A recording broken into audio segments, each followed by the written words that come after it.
เถรานุเถระครูบาสังฆเจ้าทั้งหลายจุตนจุองค์เจริญสุขเจริญธรรมสาธุชนพุทธบริษัททั้งหลายที่ได้สดับรับฟังธรรมะตังสถานีวิทยุวัดฝ่ายหินมหาวิทยาลัยเชียงใหม่วันนี้เป็นการตกตาของรายการเสียงธรรมพระธรรมจาริกวัดสลีโสดาพระอารามหลวงจังหวัดเชียงใหม่สารธรรมยามบ่ายอาตมาภาพท่านพระครูปัญญาสังฆการหรือท่านพระครูพรหมมินทร์มาปะพบกับสาธุชนทั้งหลายหลังจากที่เราท่านทั้งหลายได้ออกพรรษากันมา5-6 วันนี้ก็อยู่ในช่วงบรรยากาศของการบุญกุศลกันอยู่แล้วก็รวมกันนั่นก็เป็นสถานการณ์ที่อยู่ในช่วงระมัดระวังโรคภัยไข้เจ็บมาเบียดมาเบียนกับเฮาท่านทั้งหลายก็คือโควิด-19 ก็ยังเพิ่มสถิติแพร่ระบาดกันขึ้นอยู่เนืองๆอยู่ก็เป็นที่น่ากลัวน่าตกใจกันเป็นอย่างมากแต่เราก็ได้ระมัดระวังกันโดยการอยู่ในครอบครัวในสังคมได้ระมัดระวังว่าได้ประมาทกันหลายที่หลายแห่งก็วุ่นวายกันในการที่ต้องประสบปัญหาภัยธรรมชาติโรคระบาดที่บังเกิดขึ้นในวิถีชีวิตของเราแต่อย่างใดก็ดีเราท่านทั้งหลายก็บ่ได้ทอดทิ้งความเป็นเจ้าพุทธได้สรรหาแสวงหายังบุญกุศลเอาไว้ติดตนติดตัวนอกจากนั้นแล้วก็ได้มีโอกาสได้รับฟังธรรมะทางสถานีวิทยุอันเป็นสิ่งที่เกื้อกูลประโยชน์เป็นอันใหญ่ยิ่งกับสาธุชนทั้งหลายที่อยู่กับบ้านกับเฮือนก็ดีหรือบางท่านก็ไปการทำงานกลางต้งกลางนาในไร่ในสวนก็สามารถนำเอาวิทยุไปฟังธรรมะไปเป็นกู้เป็นกิมกันได้นี่ก็เป็นสิ่งที่ดีที่งามช่วงนี้บรรยากาศฟ้าฝนก็ตกลงมาอยู่เนืองๆที่ตีนดอยอ้อยจ้างอุชุบรรพตวัดสลีโสดาพระอารามหลวงก็สภาพ อากาศเปลี่ยนแปลงอัตมาภาพก็มีอาการไข้การไอน้อยๆถ้าอย่างใดก็ขออภัยกับท่านผู้ฟังถ้ามีอาการไอเสียงไอขึ้นมาก็เป็นสภาพอากาศความเย็นของดอยวัดศรีโสดาตีนดอยอ้อยจ้างอุชุบรรพตลุ่มดอยสุเทพเจ้าแห่งนี้เขาได้กินได้ทานกันมาตลอดพรรษาได้อาบน้ำฟังธรรมกันตลอดก็เป็นสิ่งที่เขาได้สั่งสมบุญกันมาในเทศกาลเข้าพรรษา3 เดือนก็ผ่านพ้นไปศรัทธาญาติโยมก็ได้สดับรับฟังพระธรรมเทศนาการตลอดพรรษาเพิ่นว่าอานิสงส์ในการฟังธรรมนั้นให้คนฟังได้ฟังสิ่งที่บ่เคยฟังมาก่อนให้ผู้ฟังเข้าใจสิ่งที่เคยฟังให้ชัดเจนยิ่งขึ้นและอันที่3นั้นให้ผู้ฟังได้คลายความสงสัยอันที่4นั่นก็ให้ผู้ฟังได้หาความถูกต้องตามกองธรรมอันที่5นั้นเมื่อได้ฟังธรรมก็จิตใจเฮาก็ต้องเบิกบานจิตใจผ่องใสขึ้นเป็นอานิสงส์ ตั้ง5ประการที่ได้ให้กับผู้ฟังที่ได้รับฟังพระธรรมเทศนาในอานิสงส์ในการฟังธรรมวันเข้าพรรษาเป็นวันที่ล่วงเลยมา3 เดือนอาตมาภาพก็ได้เอามามาทบทวนพี่น้องได้ฟังกันเป็นการทบทวนความรู้ที่เขาได้บำเพ็ญทานศีลภาวนาเป็นหลักใหญ่เป็นกุศลและบุญที่เขาได้ทำกันทุกวัดวาอารามพระเจ้าพระสงฆ์ก็ได้เข้าพรรษากันจำพรรษากันตลอด3 เดือนนับตั้งแต่วันเดือน10เป็นต้นมาศรัทธาญาติโยมก็เข้าพรรษาพระเจ้าพระสงฆ์ก็ได้อธิษฐานเข้าพรรษาในวันเดือน10เหนือแฮม1 ค่ำหรือเดือน8ใต้ตามพระบรมพุทธานุญาตที่พระสัมมาสัมพุทธเจ้าทรงอนุญาตให้ภิกขุสังฆะได้อธิษฐานเข้าในวัดสันตฤดูกาล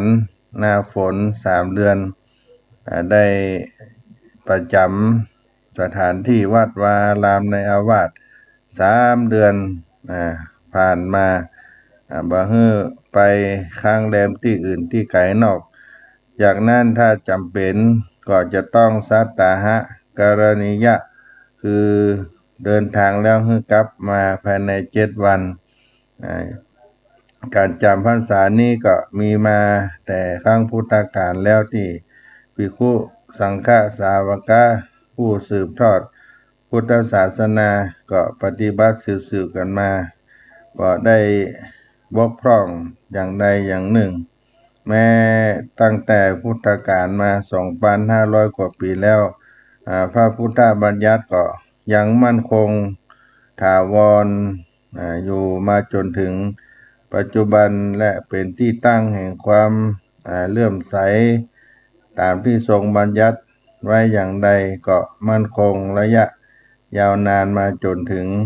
ปัจจุบันนี้และก็ได้ประพฤติปฏิบัติสืบทอดกันมาจนถึงปัจจุบันนี้ญาติโยมสาธุชนก็ได้ร่วมอธิษฐานเข้าพรรษาประพฤติปฏิบัติสิ่งที่ดีที่งามร่วมกับพระภิกขุสังฆเจ้าทั้งหลายอาตมาภาพก็จะเท้าความเล่าเพื่อเป็นการลืมทบทวนสิ่งอันเก่ามาทบทวนใหม่ตามที่ว่าสิ่งที่เราได้ฟังได้บ่เข้าใจอาจจะเพิ่มเติมให้ชัดเจนยิ่งขึ้นแล้วก็เป็นการทบทวนความรู้ของเราใน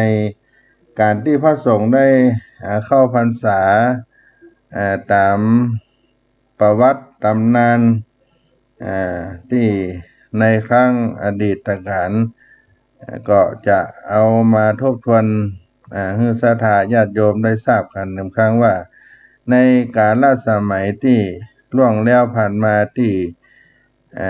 2,500 กว่าปีที่ผ่านมาสมเด็จพระสัมมาสัมพุทธเจ้าพระองค์ประทับอยู่ที่พระเวฬุวันกรันทกะนิวาปสถานเป็นสถานที่ให้เหยื่อแก่กระแตในครั้งนั้นที่พระพุทธองค์ยังบ่ได้ทรงบัญญัติการจำพรรษาไว้ให้แก่ภิกขุสังฆเจ้าทั้งหลาย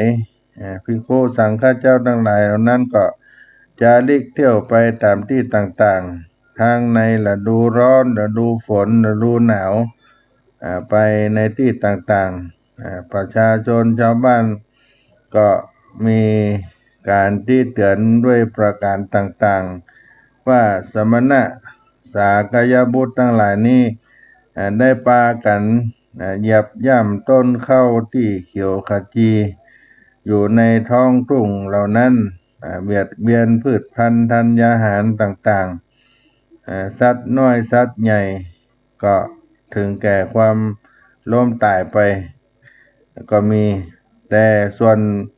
ป ริภาชกซึ่งเป็นพวกเดรัจฉีมีความหันเป็นมิจฉาทิฐิบ่เลื่อมใสในพระพุทธศาสนาเปิ้นก็ยังพักยังหยุดในการจาริกเที่ยวเตไปในฤดูฝนแม้แต่ว่านก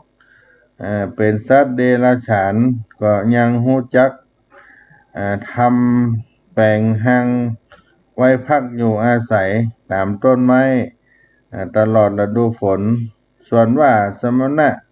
สากยบุตรเหล่านั้นได้พากันจาริกไปตลอดฤดูกาลว่ากันดังนี้เมื่อภิกษุทั้งหลายได้ยินคำโจทนาที่เตือนของชาวบ้านทั้งหลายก็พากันไปกราบทูลยังองค์สมเด็จพระสัมมาสัมพุทธเจ้าได้ทรงทราบพระองค์ก็ทราบได้ทรงถือเรื่องนี้เป็นเหตุแล้วก็ตรัสให้ภิกษุทั้งหลายว่าเราตถาคตเนี่ยอนุญาตให้ภิกษุทั้งหลายได้เข้าจำพรรษาตั้งนั้นลำดับนั้นภิกษุทั้งหลายก็พากันคิดว่าการจะต้องเข้าจำพรรษาจะเป็นเมื่อใดหนอเป็นเมื่อใดแล้วก็พากันไปกราบทูลสมเด็จพระสัมมาสัมพุทธเจ้าให้ทรงทราบแถมพระองค์ก็ได้ตรัสว่าเฮานี้อนุญาตให้ภิกษุพุทธสาวกเข้าจำพรรษาในฤดูฝนภิกษุทั้งหลายก็มีความสงสัยจึงได้เกิดกันไปแถมว่าวันเข้าพรรษาเป็นวันไหนกันแน่จะเอาวันใดกันที่เป็นหลัก ก็ไปถามพระพุทธเจ้าแถมพุทธองค์ก็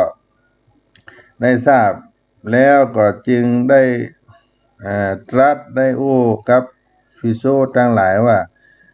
ดูก่อนภิกษุทั้งหลายวันเข้าพรรษาสำหรับภิกษุ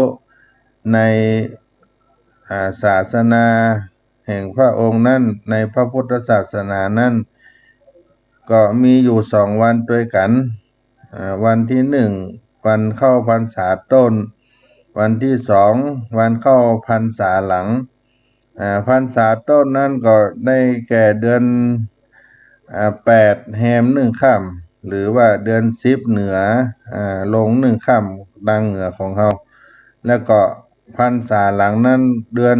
9เหนือเดือน9แรม1ค่ำก็ตรงกับเดือน11เหนือลง1ค่ำเป็นวันเข้าพรรษาก็มีอยู่2 วันในพระพุทธศาสนา มีอยู่2 วันดังนี้ส่วนการเข้าพรรษาของภิกษุในพระพุทธศาสนาในปัจจุบันนี้ก็บ่มีพิธีอันหยังมากนักโดยมาก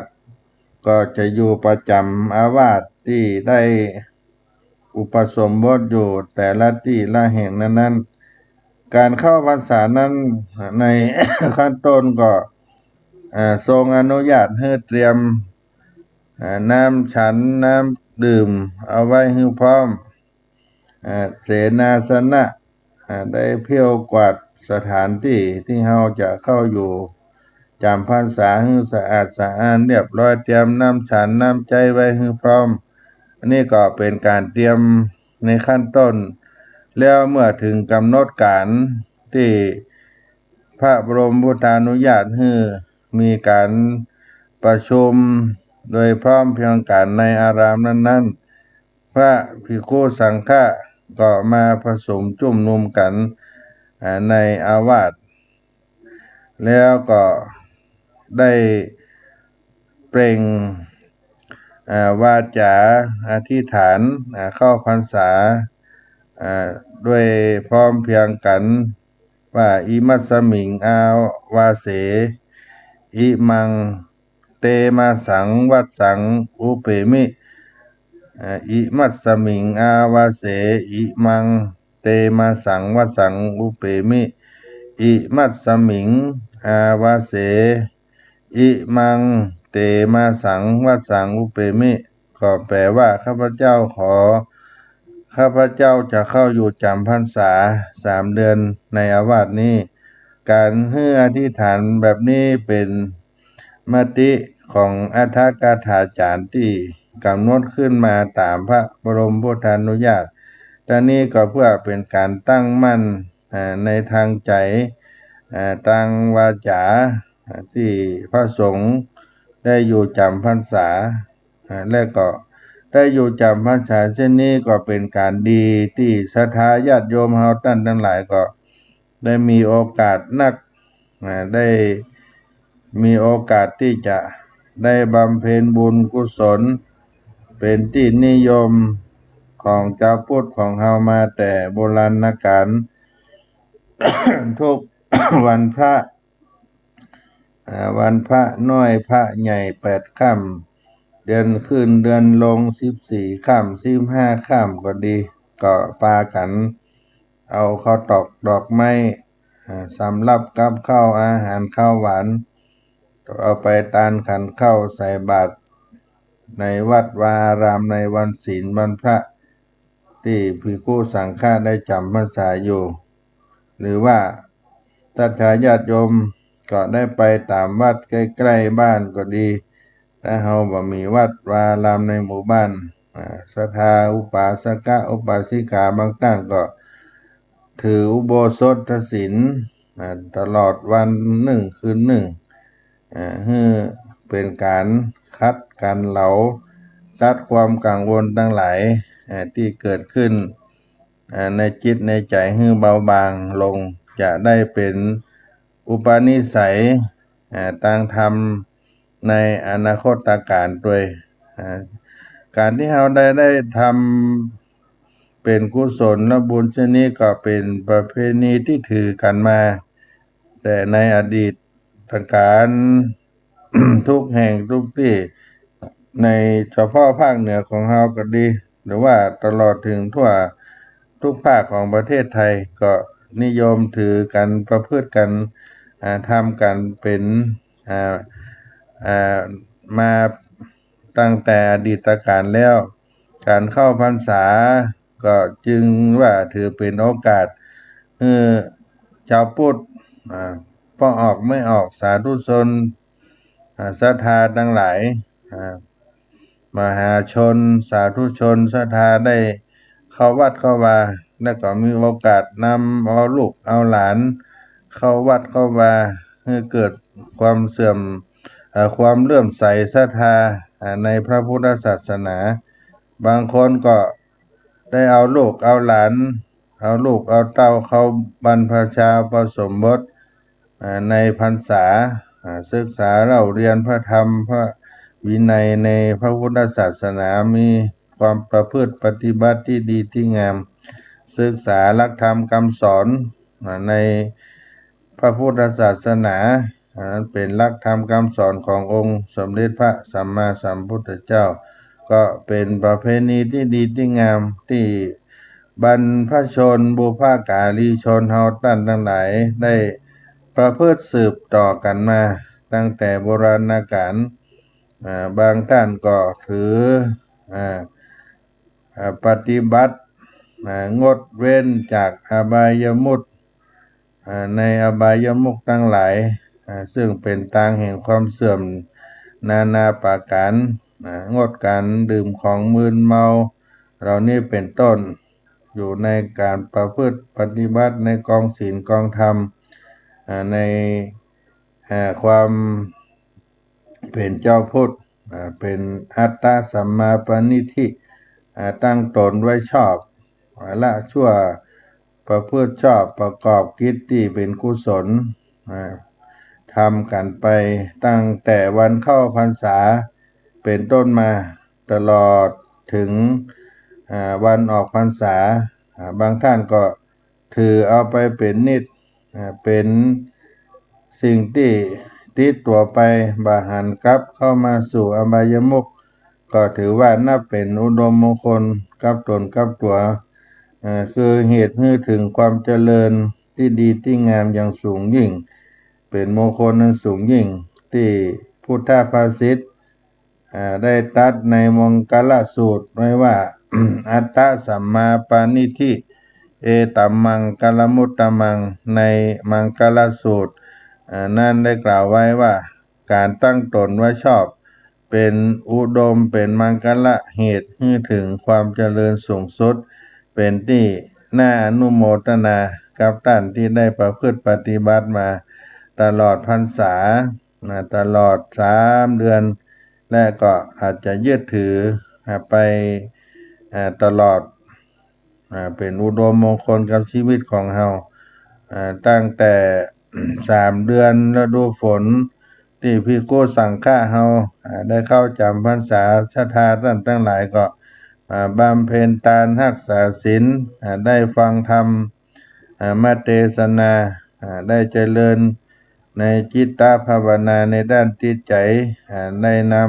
ำธรรมคำสอนไปประพฤติปฏิบัติให้ชอบเพื่อหวังให้ได้ประโยชน์แก่ชีวิตกับตนกับตัวเฮาให้มีความสุขความเจริญก้าวหน้าได้บุญกุศลสำเร็จประโยชน์ตามที่เฮาได้ต้องการได้ประพฤติปฏิบัติตลอดมา3 เดือนในการเข้าพรรษาก็เป็นมังคละเป็นมงคลเป็นสิ่งที่ได้ถือเอาเป็นการประพฤติปฏิบัติของเฮาให้เกิดความเจริญกับตนกับตัวได้ยึดมั่นในหลักธรรมคำสอนของพระสัมมาสัมพุทธเจ้าจนถึงวัน ออกพรรษาที่ผ่านมาในวันที่21 ตุลาคมนี้ก็ดีก็เป็นพระบุญกุศลเฮาท่านทั้งหลายได้บำเพ็ญบุญได้ปั้มเพ็งบารมีวิริยะบารมีบำเพ็ญเพียรปฏิบัติธรรมมีโอกาสได้สูงขึ้นจนจะได้ประสบความสำเร็จคือความสงบสุขไว้กับตนกับตัวสืบไปในต้นในการนี้ก็จะได้ภาคให้สาธุชนได้รับฟังกีตธรรมในรายการเสียงธรรมพระธรรมจริกวันนี้ก็ได้มาทบทวนบุญเก่าบุญเดิมที่เราได้สืบสานได้ประพฤติปฏิบัติในประเพณีก็ดีความเป็นมงคลในชีวิตของเฮาที่ได้ตั้งมั่นในศีลทานภาวนาตลอด3 เดือนในพรรษานี้ก็พักกันสักกรรมก่อนเนาะ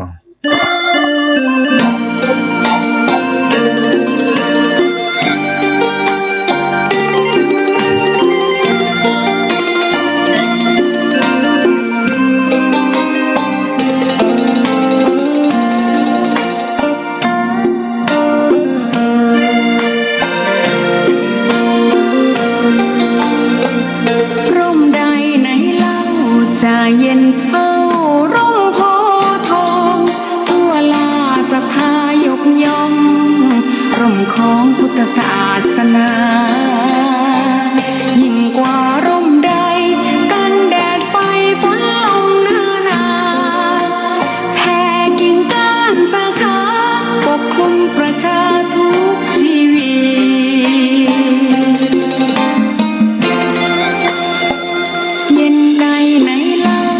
จะเทียมเท่าเย็นใจพระธรรมที่ทรงตรัสไว้เป็นความจริงใสตรัสไว้ด้วยดีผู้ทำเห็นเองไม่จำกัดการเวลานาทีผิดถูกแก้กันตรงนี้จะไม่มีเรื่องราวก่อกวนพุทธศาสนาเชื่อมมากับเมืองสยามวัดบ้านโรงเรียนเขตคามปฏิบัติตามแม่ยามเรรวนคิดทำสิ่งใดเป็นไปเพื่อประโยชน์ทั้งมวลทำดีละสิ่งยั่วยวนขนึงครวญทางสายกลางชนะในเล่าจะเทียมเท่าชนะตนยิ่งใหญ่ในทุกแห่งหนยิ่งกว่าชนะคนในสงคราม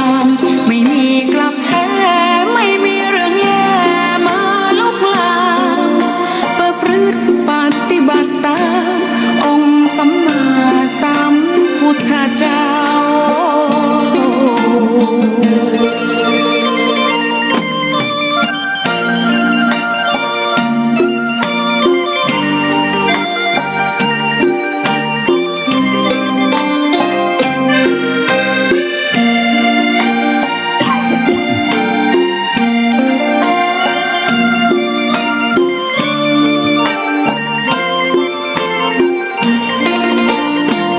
พุทธศาสนา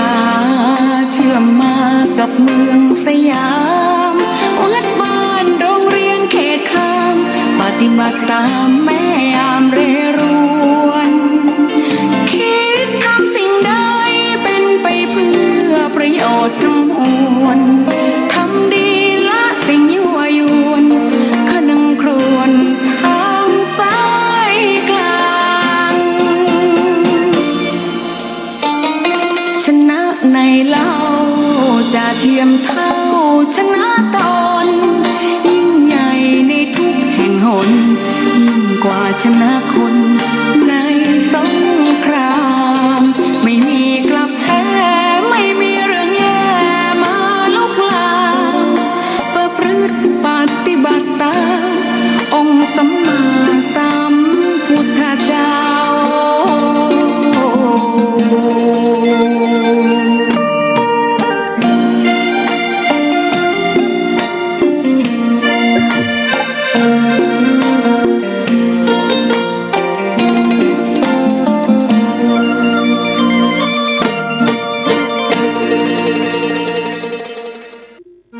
ท่านสาธุชนพุทธบริษัททั้งหลายได้เท้าความทบทวนเรื่องการเข้าพรรษามาจนถึงลำดับลำดามาภาคหลังรายการเสียงธรรมช่วงใต้รายการก็เราจะอู้กันไปถึงเรื่องการออกพรรษาต่อด้วยสืบไปในการออกพรรษาที่เราได้ผ่านพ้นมา4-5 วันนี้ เป็นการที่ได้ทำบุญในวันสิ้นสุดของการจำพรรษาของภิกษุสาวกตามพระวินัยที่ได้เข้าจำพรรษากันมาตลอด3 เดือน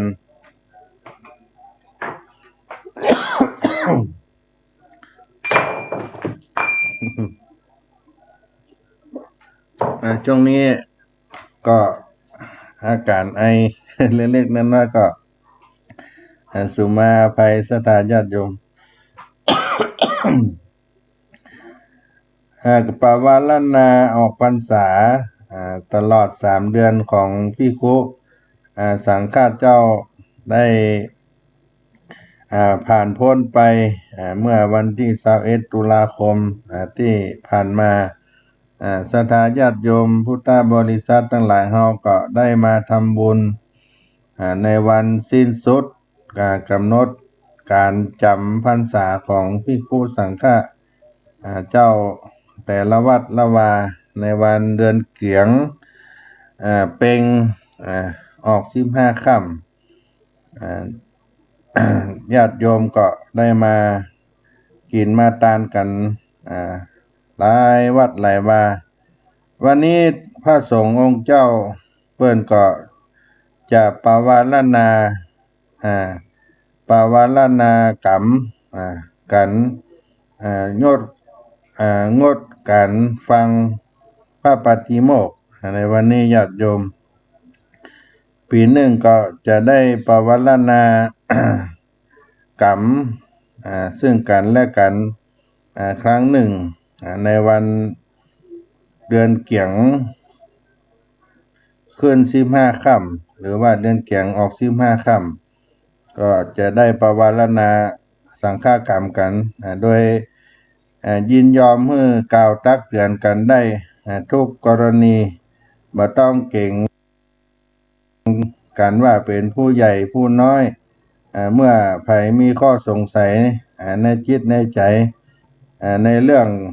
ประพฤติพระวินัยก็ได้เปิดเผยชี้แจงกันได้ในการกล่าวตักเตือน กันตามที่ปวารณานี้ก็จะบ่ถือโทสะว่าโกรธเคืองกันอ่าด้วยประการใดก็จะถือว่าเป็นสิ่งที่ดีที่ ได้แนะนำตักเตือนกันในสิ่งที่จะควรแก้ไขและจะประพฤติปฏิบัติเป็นสิ่งที่ดีงามสืบไปตลอด3 เดือนที่ได้อยู่ร่วมกันมาจนถึงวัน เพ็ญเดือน11ของสากลทุกปีหรือว่าวันเดือนเกี่ยงเปงก็จะบ่ได้ฟังพระปฏิโมกข์จะได้ปวารณากรรมกันจึงถือว่าเป็นสังฆกรรมพิเศษที่ให้ภิกษุต้องประพฤติปฏิบัติกันได้ปวารณาให้พ้นข้อผูกพันที่ได้อยู่ประจำในวัดแล้วก็จะได้ออกพรรษากันในหลัง3 เดือนที่ได้ประพฤติปฏิบัติธรรมกันมาเป็นอย่างนี้ในสมัยพุทธกาลเปิ้นก็ได้กล่าวไว้ว่า ได้มีภิกษุสงฆ์บางหมู่ได้เข้ามาอยู่พรรษาร่วมกันเมื่อออกพรรษาแล้วก็จะต้องได้แยกย้ายกันไป สู่ที่อื่นตามความประสงค์ก็มีความอาลัยอาวรณ์ต่อกันในการที่ต่างฝ่ายต่างที่จะลีกแยกย้ายกันไปในที่ต่างๆนั้นด้วยว่าเมื่อได้มาอยู่ร่วมกันเป็นหมวดหมู่ได้ก่อให้เกิดความพร้อมเพรียงกันย่อมทำให้ต่างฝ่ายต่างก็มีความปีติยินดีต่อกันจึงได้มีปวารณาการที่จะเลื่อนวันปวารณานี้ออกไปอีกก็จึงได้มีพระบรมพุทธานุญาตไว้ว่าเลื่อนวันปวารณาออกไปได้ระยะหนึ่งก็คือประมาณ15 วันพักหนึ่งหรือถ้ายังมีความปรารถนาจะเลื่อนต่อไปอีกก็ทรงอนุญาตให้เลื่อนออกไปถึงจนถึงฤดูฝนนับแต่ได้จำพรรษามาแล้วนั้นแต่ในปัจจุบันนี้บ่มีภิกษุในอาวาสใดมีความต้องการที่จะเลื่อนปวารณาออกไปเหมือนเช่นในพระพุทธกาลฉะนั้นวันออกพรรษาก็คือวันมหาปวารณาจึงได้มีวันนี้เหมือนกันทุกที่ทุกแห่งทุกคณะทุกวัดวาอารามเปิ้นก็จะได้ กล่าวเป็นภาษาบาลีที่ฐานกันว่าสังคัมพันเตปวาลีมิทิเถนวาสุเตนวาปาลิสังกายวาวะทันตุมังอายัสสมันโตอนุกัมปังอุปาตายะปัสสันโตปฏิกริสามินี่ก็เป็นการบาลีที่ได้เปล่งวาจาซึ่งกันและกันซึ่งก็มีความหมายว่าข้าแต่ท่านผู้เจริญข้าพเจ้าขอปวารณาก็คือขออนุญาตด้วยการได้หันก็ดีได้ยินก็ดีด้วยการนึกรังเกียจสงสัยก็ดีขอท่านทั้งหลายได้มีความกรุณาว่าตักเตือนข้าพเจ้าหันอยู่ก็จะทำคืนเสียคือหันว่าเป็นทางที่ต้องอาบัติก็จะได้พิจารณาความประพฤติปฏิบัติของตนใหม่การปวารณานี้แม้ได้ทรงอนุญาตไว้แต่ในหมู่สงฆ์แต่ในฝ่ายทางฆราวาสคฤหัสถ์เฮาทั้งหลายก็สามารถเอาไปใจให้เกิดประโยชน์ปฏิบัติตามได้ก็คือว่าฆราวาสคฤหัสถ์หมู่ใดคณะใดได้ให้อนุญาตแก่กันและกันพอจะได้แลหันความประพฤติการที่ปกพร่องของกันและกันแล้วก็ได้กล่าวตักเตือนตนตักเตือนกันเพื่อจะได้เป็นทางปฏิบัติที่ดีที่งามที่ถูกต้อง สืบไปคฤหัสถ์หมู่ใดคณะใดมีอัธยาศัยเปิดเผยอยู่อย่างนี้ก็เป็นเหตุให้หมู่คฤหัสถ์คณะนั้นหมู่นั้นมีความประพฤติปฏิบัติด้วยดีด้วยงามการสืบไปนี่ก็เป็นสิ่งที่ได้มีโอกาสให้กันและกันได้กล่าวตักเตือนกันบ่าเอาทิฏฐิมานะเข้ามาใส่กันถ้อยทีถ้อยอาศัยกันก็จะมีความสุขจะมีสวรรค์เกิดขึ้นกับหมู่กับคณะนั่นเป็นสิ่งที่ดีที่งามสืบไปดังนั้นญาติโยมการที่เราได้ปวารณาร่วมบุญกุศลในวันสำคัญในทางพระพุทธศาสนาได้ร่วมกิจกรรมดังศาสนาในการออกพรรษาที่ผ่านมาก็เป็นธรรมเนียมเจ้าพุทธที่ต้องปฏิบัติหน้าที่ของเจ้าพุทธของเฮาได้มีการทำบุญให้ทานรักษาศีลใส่บาตรหยัดน้ำถวายขันข้าวภัตตาหารสำหรับกับข้าวหวานแก่ภิกขุสังฆเจ้าได้มีโอกาสฟังธรรมมาเทศนาและก็ที่สำคัญได้เจริญสติปัญญาจิตตภาวนาตั้งหลายเหล่านี้เป็นกุศลเจตนาของท่านที่ได้ มีจิตสำนึกที่ดีต่อพระพุทธศาสนาเป็นเจ้าพุทธตัวอย่างที่ดีให้สังคมและก็ได้เป็นแบบอย่างให้กับอนุชนคนรุ่นหลังได้ประพฤติปฏิบัติได้ปฏิญาณตนเฮาเป็นพุทธมามกะโดยสมบูรณ์แท้จริงของความเป็นเจ้าพุทธการที่เฮาได้บำเพ็ญกุศลตั้งแต่วันเข้าพรรษาจนถึงวันออกพรรษาหรือว่ามหาปวารณานี้ก็เป็นผลที่ดีที่งามของเฮาท่านทั้งหลายได้ปฏิบัติตนของเฮาได้เป็นโชคเป็นลาภอันประเสริฐได้เข้าวัดรักษาศีลฟังธรรมเพื่อความสุขกายสุขใจเป็นผลบุญที่เกิดขึ้นกับตัวเฮาเป็นปัจจัยเกื้อหนุนในอนาคตโดยจนถึงเฮาได้ เสี่ยงชีวิตจิตใจไปก็จะเป็นสิ่งที่นำเอาไปสู่สุคติภพในโลกเบื้องหน้าโดยการที่ได้บำเพ็ญกุศลเจตนาตลอดพรรษาจนถึงวันออกพรรษาให้อภัยต่อกันและกันบ่ถือโทษบ่โกรธเคืองกันเช่นนี้ก็เป็นวันแห่งสันติสุขของโลกเกิดขึ้นกับเฮาท่านทั้งหลายก็ขออนุโมทนากับทุกท่านที่ได้บำเพ็ญบุญมาตั้งแต่วันเข้าพรรษาตลอด3 เดือนจนถึงวันออกพรรษาได้เป็นพละนาบุญกุศล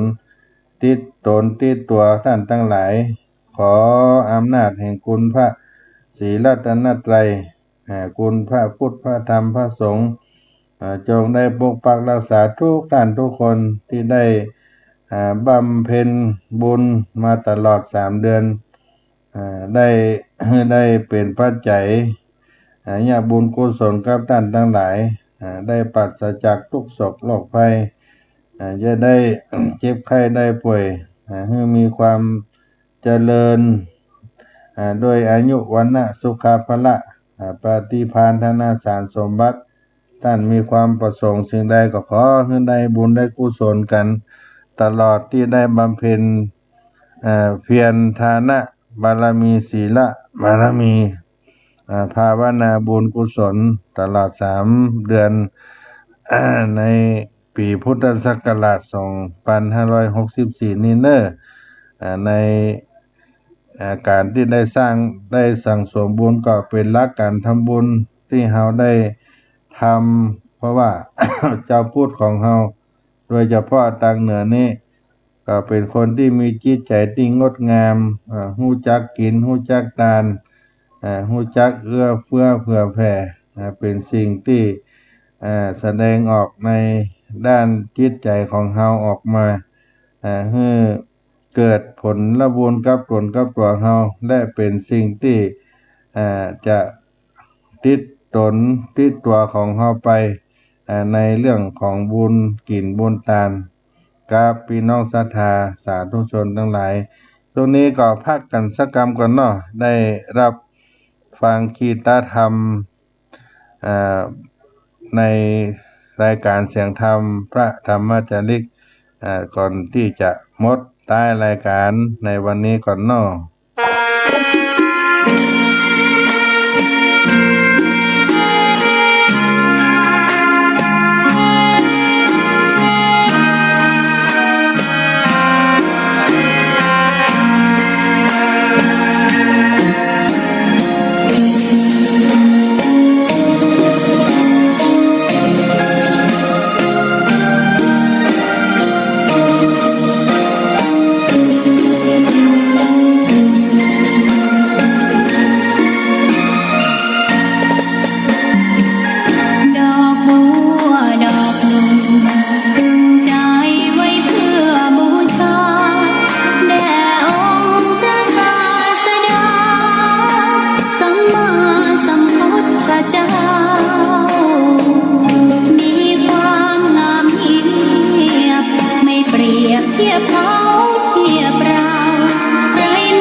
ศรัทธาญาติโยม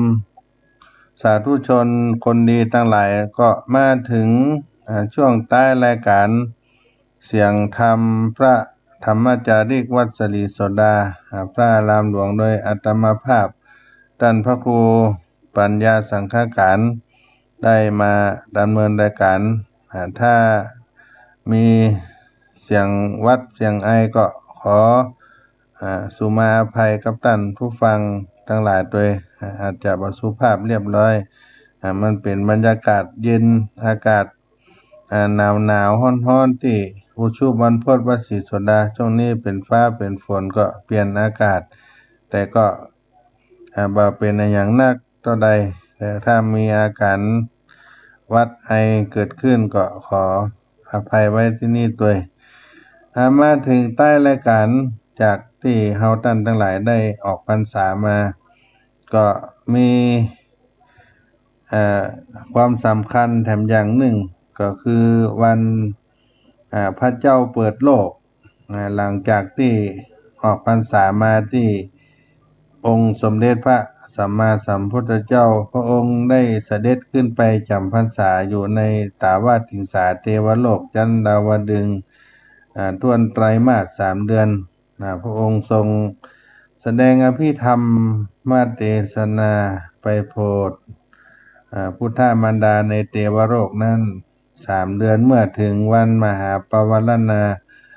วันสุดท้ายของการอยู่จำพรรษาก็เสด็จลงมายังโลกมนุษย์โดยมาทางบันไดสวรรค์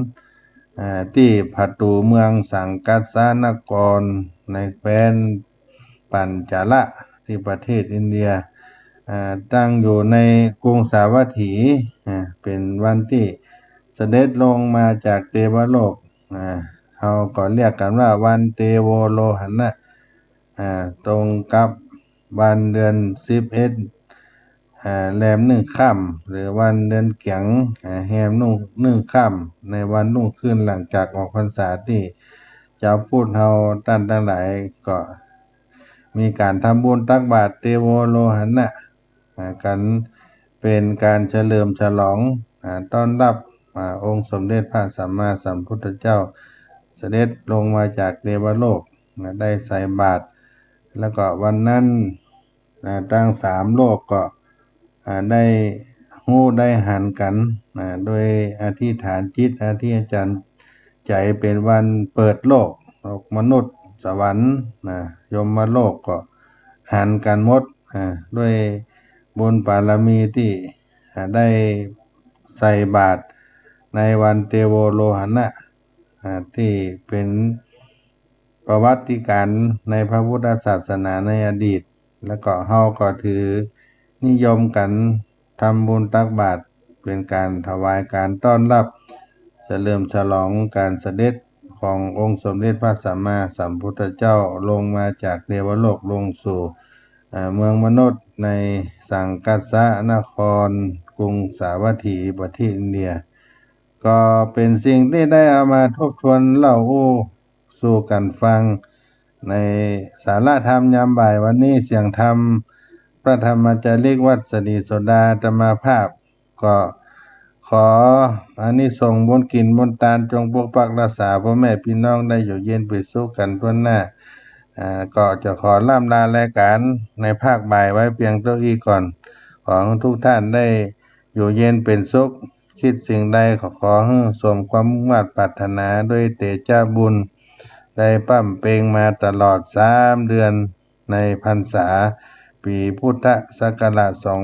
2564นี้ทุกท่านทุกคนจัตตาโลธัมมาวัฏันติอายุวันโนสุขังภลัง